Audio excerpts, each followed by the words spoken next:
Hey there! Learning how to use Git effectively in the terminal might be one of the most valuable things that you can do for your career right now.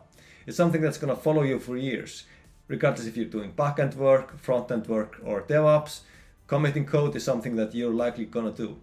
So in this video I'm going to go over why that is, some of the best practices with Git, and some examples of how you can use Git effectively. Let's start with the why. It's going to work on all operating systems, and you're not going to be tied to various tools and code editors. You're going to be able to connect to a remote machine and use Git via the terminal. That might become handy someday. You're going to have access to all the Git functionalities and no limitations from the tools that you're using. And you're going to have more documentation and more examples. Here are some of my recommended best practices. Create a branch for your change and use a short descriptive branch name. So maybe issue key or issue key plus a short summary. Branches should be short-lived, changes should be frequent and small, easy to review, easy to test, etc.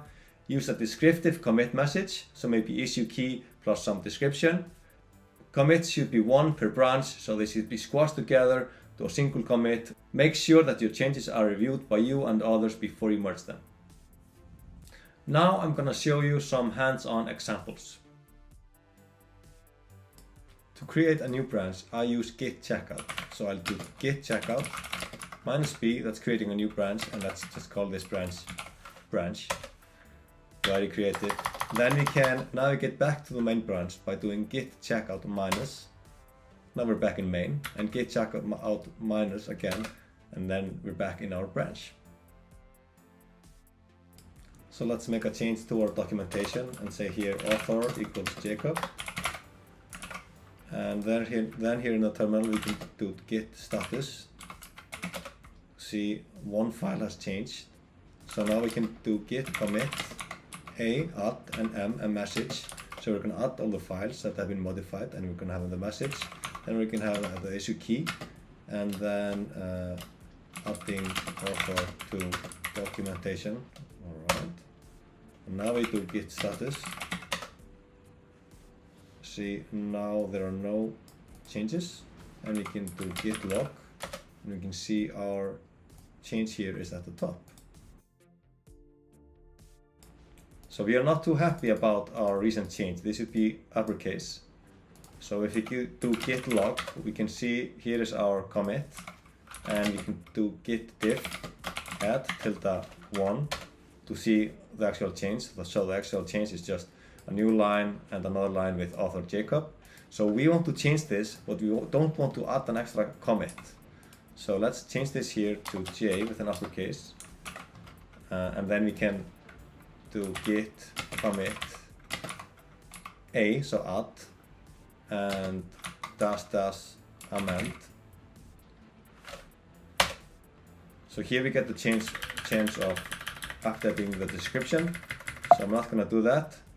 So I'm going to do double colon, write quit. So we're going to write the changes. You see git status. So there's nothing here. And if you do git diff add ~1, we can see the author is correct, and git log only one commit. So we were able to change the commit. Let's say we are changing this to Jacob J, and we don't want to get prompted for the changes. We're just going to keep the same edit message. So in that case we can do git commit a add -- no edit -- amend. So in this case, so we just made the change, and there is just one here, and you can do git diff add ~1, and you can see this is our change. Let's say we made a few commits. So let's do git log, and you can see there are 3 commits here, but they are all referring to the same change, and we just want to squash them together into a single commit before we create a pull request. So let's do git diff add ~3, and there we can see the sum of these 3 commits is just changing this one line. So yes, we really want to have this just as a one commit. So what we can do here is git rebase minus I, so interactive, add tilde3. So we want to pick this commit, like the first one, and we want these two to be merged into this one, but we just want to keep the same commit message as the first one. So you can see here are the commands, and you can try to learn on these yourself. But the one that we are interested in is fixup, so like squash, but keep only the previous commit log message.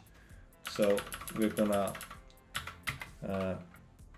press I for insert, and we're gonna delete this and do here fixup, and same here fixup. Then we're gonna press escape, double colon, write and quit, and that's it. And now let's do git log. We can see there is only one log message, and git if add tilde1. This is correct. If your branch is going to live more than a few hours, it's very likely that you need to keep it up to date. So let's do that. Let's check out main, and that's pull.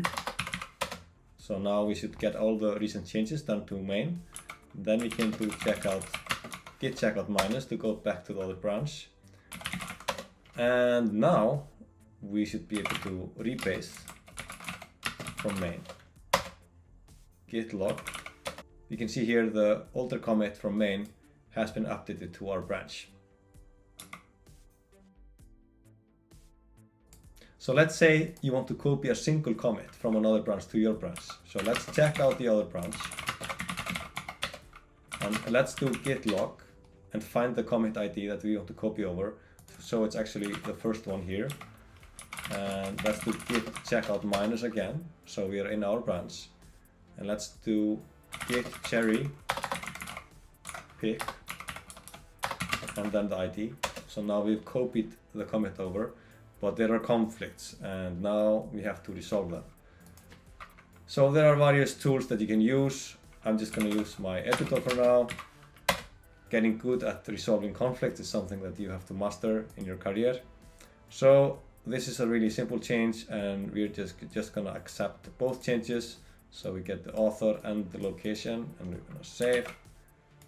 And then just if we read the instructions, we have to add the files. So if we do git status, there's just one file, so we can do git add and a dot, so we're adding all files. And then we can just run git cherry pick continue. And then Vim opens up, and we can just save it as is. We're gonna keep the same commit message. And let's now do git log. We just can see that now that there are both commits. So and git if add tilde2. So these are our changes. You might squash them together or just keep them as is. That's it for this video. I hope you liked it. I hope you learned at least one thing, and I hope you start using Git in the terminal. Maybe next you'll master Vim. So please like and subscribe, and I'll see you in the next video.